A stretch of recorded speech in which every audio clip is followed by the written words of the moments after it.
লাইভে বলেছিলেন যে বর্ণ প্রথায় ৪ জন, মানে ওখানে বলা হয়েছে যে ৪ জন হচ্ছে একজন মাথা থেকে, বাহু থেকে, পেট এবং পা থেকে। সেখানে ব্রহ্মা তাহলে আপনি ব্রহ্মা ব্রহ্মা ব্রহ্মা ব্রহ্মার হ্যাঁ কথা হ্যাঁ যে উনি বলেছেন। হ্যাঁ, উনি বলেছিলেন ওটাই। কিন্তু তো হলো আমরা জানি যে প্রথমে সবাই হচ্ছে সপ্তঋষি আর মনু শতরূপা, তারা তো ব্রাহ্মণ ছিল। আর আপনি তখন বললেন না ৪ জন ৪টে মানুষ থেকে জন্ম, তাহলে ওই ৪টে মানুষের নাম কি? ভাই এটা তো আমি বলিনি, এটা বলেছে আপনার মনে আমি আমি যুক্ত ছিলাম, হলো অমিত ভাই ছিল, একটু একটু অমিত ভাইয়ের থামেন, সাথে একটু থামেন ভাই, কয়েকদিন আগে কথাটা হচ্ছে ছিল। কথাটা শুনে নেন ভাই, কথাটা শুনে নেন, কথার মাঝখানে বললেন না। এটা তো আমার কথা না ভাই, এটা হচ্ছে মনুসংহিতার কথা। আমি আপনাকে স্ক্রিনে মনুসংহিতার সেই ইয়াটা দেখায় দিচ্ছি। দেখেছি দেখেন দেখেছি, আপনি। দেখাইছিলেন। না, এখন আপনার তো তাহলে মনুসংহিতার কাছে গিয়ে যিনি লিখছেন মনু, ওনাকে গিয়ে জিজ্ঞাসা করা উচিত যে এটা কি লিখছস তুই, এটা ছাগল। এখানে দেখেন, এখানে যেটা বলা হচ্ছে মনুসংহিতা 1/87, এখানে বলা হচ্ছে এই সকল সৃষ্টির অর্থাৎ ত্রিভুবন রক্ষার জন্য মহাতেজযুক্ত প্রজাপতি ব্রহ্মা নিজের মুখ, বাহু, উরু এবং পাদ এই 4টি অঙ্গ থেকে জাত ব্রাহ্মণ, ক্ষত্রিয়, বৈশ্য এবং শূদ্রদের পৃথক পৃথক কার্যের ব্যবস্থা করে দিলেন। বিভিন্ন বর্ণের কাজ, বিভিন্ন বর্ণের কাজ কি কি সেটা এইভাবে এখানে ভাগ করে দিয়েছেন, সেটা পাবেন ভাই আপনি ভাই ওখানে মনুসংহিতা জন্ম 1। লিখেছে না কার্যের ব্যবস্থা করে দিলেন লেখা? তাহলে এই যে নিজের মুখ থেকে, বাহু থেকে, উরু থেকে এবং পাদ এই 4টি অঙ্গ থেকে যদি কার্যের ব্যবস্থা, জন্ম নয় আচ্ছা, কিন্তু। আচ্ছা, যদি যদি মুখ থেকে ব্রাহ্মণের সৃষ্টি হয়ে থাকে, হুম। ব্রহ্মার মুখ থেকে যদি ব্রাহ্মণের সৃষ্টি হয়ে থাকে, তাহলে সৃষ্টি কি? আপনি আমাকে বলেন তো ভাই, যে যদি মুখ থেকে ব্রাহ্মণের সৃষ্টি হয়ে থাকে, সৃষ্টির আগে কার্য দেখে কিভাবে বুঝলো যে সে ব্রাহ্মণ হবে? সেটা বলিনি, আমি বলতে চাচ্ছি এটার মানে আপনাকে তো আমি অন্য যেটা জিজ্ঞাসা করেছি, আপনাকে যেটা জিজ্ঞাসা করেছি সেটার উত্তর দেন। যে আমি সেটাই ধরেন বলতে মুখ চাচ্ছি, মুখ থেকে, সেটাই বলি। পা পা থেকে যদি মানে শূদ্রদের সৃষ্টি করা হয়ে থাকে, সৃষ্টি করার আগে কিভাবে কাজটা সে বুঝে ফেললো যে সে মানে তার কাজের উপরে ভিত্তি করে নাকি জন্মটা হয় সৃষ্টির উপরে, মানে ওই মুখ থেকে সৃষ্টি করলেই সেখানেই জন্মটা হয়ে যায়? এখানে আমি সৃষ্টি বলতে মানে চাচ্ছি কি? সৃষ্টি মানেটা কি এটাকে একটু বলুন। সৃষ্টি মানে কি জন্ম, জন্ম কোনো কিছু উৎপত্তি। আচ্ছা, আপনাকে ধরেন আপনাকে সৃষ্টি করা হয়েছে ব্রহ্মার পা থেকে, তাহলে আপনি কোন কোন ক্যাটাগরিতে পড়বেন ভাই? শুদ্ধ। বর্ণবাদে শূদ্র। তাহলে আপনাকে তো সৃষ্টি করা হলো এখান থেকে, এরপর শূদ্র হয়ে ধরেন আপনি জন্ম হয়ে আপনি কি ব্রাহ্মণ হইতে পারবেন? শূদ্র হয়ে জন্মাইছেন আপনি, আপনি কি ব্রাহ্মণ হইতে পারবেন? হতে পারবে না কে? সে যদি ব্রহ্মজ্ঞান লাভ করতে পারে। কিভাবে? আপনি কয়েকটা উদাহরণ দেখান তো। যেমন আমি আপনাকে একটা উদাহরণ দেখাচ্ছি যে রামায়ণের ভিতরে যে জিনিসটা বলা আছে, শূদ্র শম্ভুক সে ধর্মগ্রন্থ পাঠ করত এবং রাজা রামের আরাধনা করেছিল দেখে রাজা রাম নিজ কি হাতে করা তাকে হলো হত্যা এখান থেকে? করেছে। এটা তো পুরো হচ্ছে নিজের যদি ক্ষমতা আমি বসাতে চাই তাহলে তো আমি নিজেকে দমন করে রাখবোই। মানে সেটা তো তার, বুঝিনি, কথা বুঝিনি, কথা ভালো করে বলেন ভাই। মানে কেউ যদি তার ক্ষমতা প্রকাশ করতে চায়, সে যদি হচ্ছে তখন কোনো কাউকে হচ্ছে জোর করে করতে চায়, ওখানে আমি কি করব? না না, এটা তো এখানে আপনি তার কাছ থেকে শুনে না না, আসেন। রাজা রাম হচ্ছে শূদ্র শম্ভুককে হত্যা করেছিল, কারণ হচ্ছে সে শূদ্র ঘরে জন্ম নিয়ে সে জাতিতে শূদ্র হয়ে শূদ্র বর্ণের অন্তর্ভুক্ত হয়ে সে কিভাবে, কত বড় সাহস তার, সে ধর্মগ্রন্থ পাঠ করেছে এবং সে রাজা রামের উপাসনাও সে করেছে, এই কারণে তাকে হত্যা করেছিল আপনাদের রাজা রাম।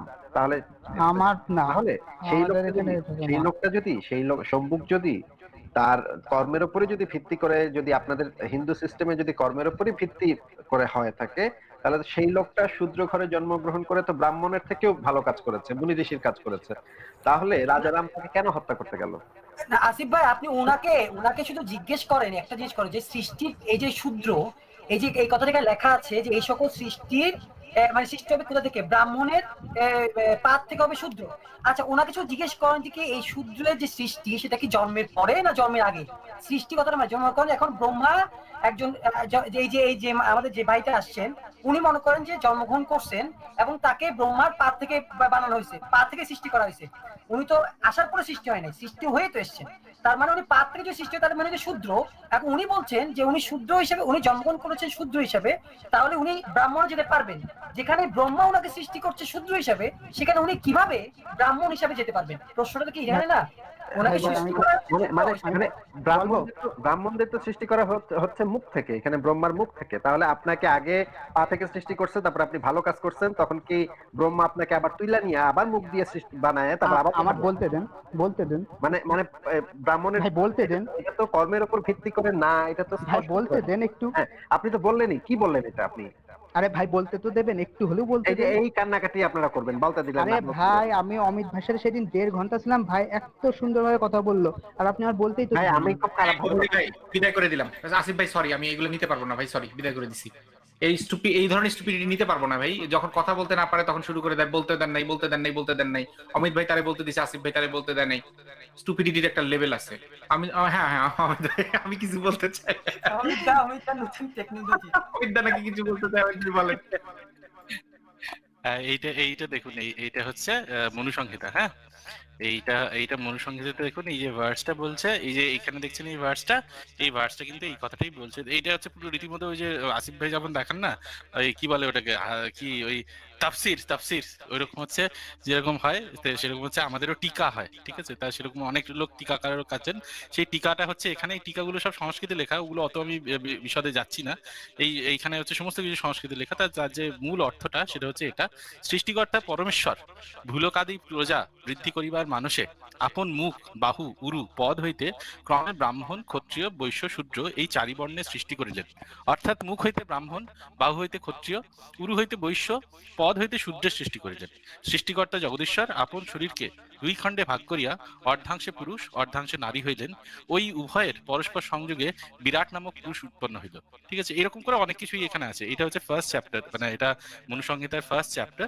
তো এই যে ফার্স্ট চ্যাপ্টারটা আসে, এই ফার্স্ট চ্যাপ্টারটা আসে মূলত যে ইয়েটা আসে সেটা নাসাদিয়া সুক্তম থেকে আসে। এখানে দুটো সুক্তম আছে, এখানে একটা হচ্ছে পুরুষ সুক্তম, একটা নাসাদিয়া সুক্তম। তো এইটাই এই নাসাদিয়া সুক্তম থেকেই মোটামুটি ব্যাখ্যাটা মনু তুলেছেন আর কি।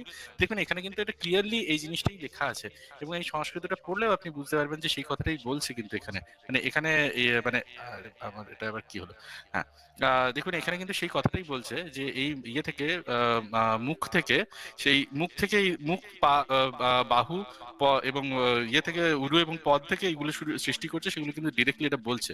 এরকম নয় যে আচ্ছা এটা কি দেখা যাচ্ছে স্ক্রিনটা? হ্যাঁ, দেখুন এখানে কিন্তু সেটাই বলছে, কিন্তু এটা কিন্তু কখনোই ওরকমই মানে এখানে কিন্তু এই কর্মের কথা বলছে না, এখানে ডিরেক্টলি ওই কথাটা বলছে যে সৃষ্টি করা হয়েছে ইয়ে থেকে।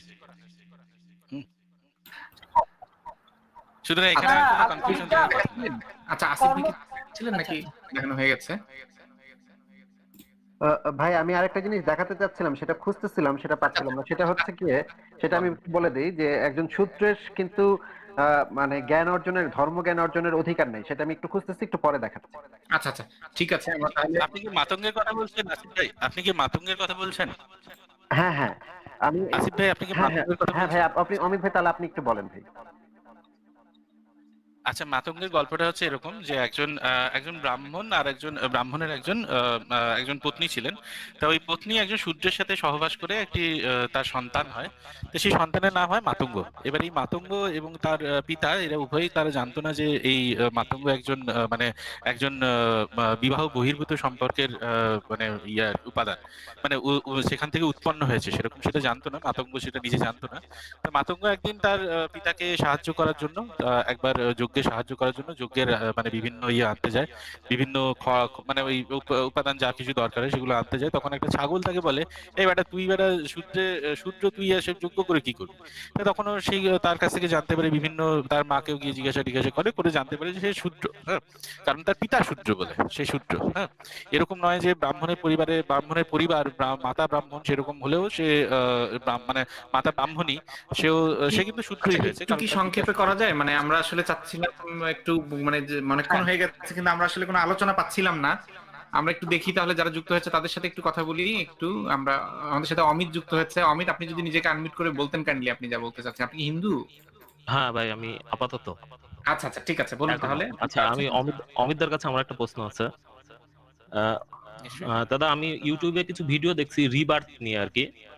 তো এটা আমি একটা রিসার্চ পেপারও দেখলাম আর কি। এখন ওটা থিওরিটিক্যাল না প্র্যাকটিক্যাল কিছু আমি জানি না, কিন্তু ওইখানে বলছে এ পর্যন্ত 2500 মানুষকে পাওয়া গিয়েছে যারা আগের জন্মে কথা মনে করতে পারছে, এরকম আর কি। এখন এটা নিয়ে কি কোনো সায়েন্টিফিক কোনো ব্যাখ্যা আছে?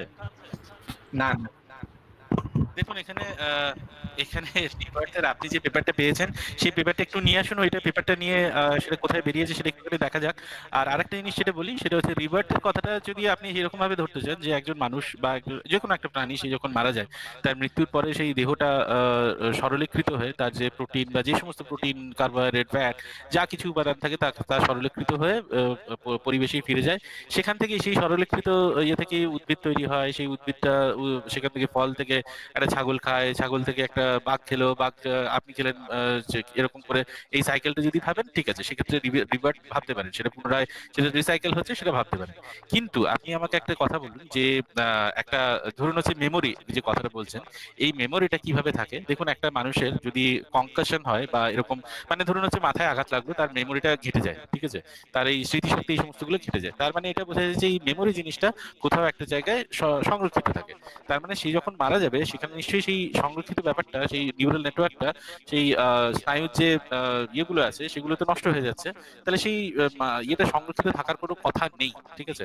তা সেটা যেহেতু নষ্ট হয়ে গেল, তাহলে সেটা সংরক্ষিত থাকার কোনো জায়গা নেই, সুতরাং সেটা ট্রান্সফার হতে পারে না, প্রথম কথা।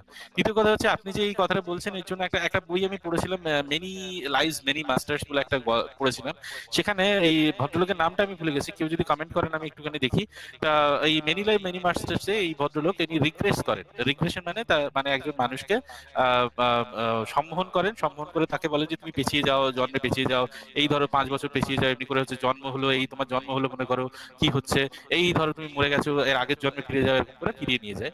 তো সেখানে একটা কথা বলছে, হঠাৎ করে দেখি যে তিনি মানে রীতিমতো দাবি করছেন যে এই কথাগুলো প্রত্যেকটা ঘটনা সত্যি, এরকম দাবি করছেন। তো ওইখানে একটা গল্প দেখি যে একজন ভদ্রমহিলাকে পিছিয়ে নিয়ে গেছে, খ্রিস্টপূর্বে ফিরিয়ে নিয়ে গেছে। তো সেই খ্রিস্টপূর্বে ফিরিয়ে নিয়ে গিয়ে সেখানে তাকে জিজ্ঞেস করছে তুমি কোথায় আছো, সে বলছে আমি 500 খ্রিস্টপূর্বাব্দে আছি। ভাই 500 খ্রিস্টপূর্বাব্দের যে লোকজন তারা কি সত্যিই জানতো? আপনি একবার ভাবুন তো যে আমি 500 খ্রিস্টপূর্বাব্দে আছি, এটা কখনো জানতো? সেটা তো যীশু খ্রিস্টর মানে ইয়েতে যীশু খ্রিস্ট জন্মের হওয়ার পরে সেটা তো ডিফাইন হলো যে কোনটা খ্রিস্টাব্দ কোনটা খ্রিস্টপূর্বাব্দ। তারা কি জানতো? মানে এটা কখনো সম্ভব? আমি ভাই এই একটু ধরনের যে সংক্ষেপ করা যায় এই প্লিজ? ধরনের যে মানে বোকার মতো রিসার্চ। হ্যাঁ নিশ্চয়ই। তো দেখুন এগুলো হচ্ছে পুরো বোকার মতো কথা, এর মধ্যে কোনো সত্যি কিছু থাকতে পারে না। আপনি যদি ইয়েতে পান তাহলে প্লিজ নিয়ে আসুন রিভার্টার আমি আচ্ছা, আমি আমি আরেকটা আরেকটা ভিডিও ছোট, দেখবো। না আমি আরেকটা আচ্ছা জাস্ট ছোট কথা বলে নিই, একদম ছোট কথা বলি। ব্যাপারটা হচ্ছে যে হ্যাঁ, মানে মানে ব্যাপারটা হচ্ছে এই ধারণাগুলো তৈরি হয় আমাদের হিন্দু ধর্মের এই প্রাচীন কালের ধারণা। তো তৎকালীন সময়কার মানুষের এত বুদ্ধি ছিল না, আমার যতদূর ধারণা, এটা আমার ব্যক্তিগত ধারণা। তারা প্রকৃতির বিভিন্ন জিনিস দেখে তাদের বিভিন্ন যে তত্ত্ব তারা আবিষ্কার করেছিল। যেমন আমার যতদূর ধারণা যে সূর্য উঠছে এবং অস্ত যাচ্ছে, বা ওই আপনার সমুদ্রের ঢেউ সমুদ্রের পাড়ে আসছে আবার ফিরে যাচ্ছে, এই ধারণাগুলো অন্তত আমার মনে হয় এই রিবার্থের ক্ষেত্রে, যে হিন্দু ধর্মের যে রিবার্থের ক্ষেত্রে একটা বড় ভূমিকা পালন করেছে, এটা আমার মনে হয়। ফারাজ ভাই বোধহয় শুরুতে কিছু একটা বলতে চাচ্ছিলেন। ফারাজ ভাই কোশ্চেনটা শোনা মাত্র আমার মনে হচ্ছিল আপনি কিছু না না বলবেন। না, কিছু বলবো না ভাই, কিছু বলবো না। আচ্ছা, অমিত ভাই বেশ ভালো মতো এক্সপ্লেন করে দিয়েছেন। রিসার্চ পেপারের কথা শুনে একটু মানে অবাক হয়ে গেছিলাম। যাই হোক, আনলে তো বোঝা যাবে ভাই কি ধরনের রিসার্চ পেপার সেটা, আচ্ছা ভাই, পুনর্জন্মের আমি উপর। যদি পারি অন্য একদিন ওটা আমি খুঁজে নিয়ে আসবো ভাই। আর আপনাদেরটা আমি ভাই দেখি, আমাদের তো আপনারা পুরো নেশা ধরাই দিয়েছেন আর কি।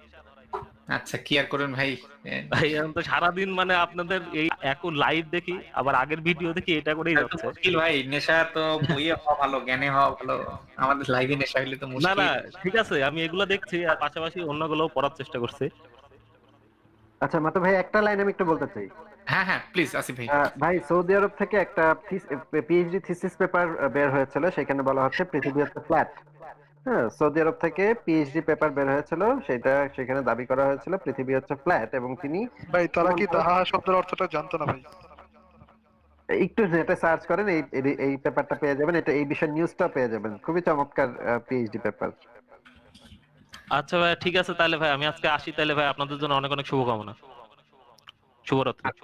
আচ্ছা ঠিক আছে, আপনাকে অনেক ধন্যবাদ ভাই যুক্ত হওয়ার জন্য। আমরা পরের জনের কাছে যাই। আমি আমি পেয়েছি পিএইচডি থিসিস পেপারটা, আমি দেখাচ্ছি একটু এখানে স্ক্রিনে। হ্যাঁ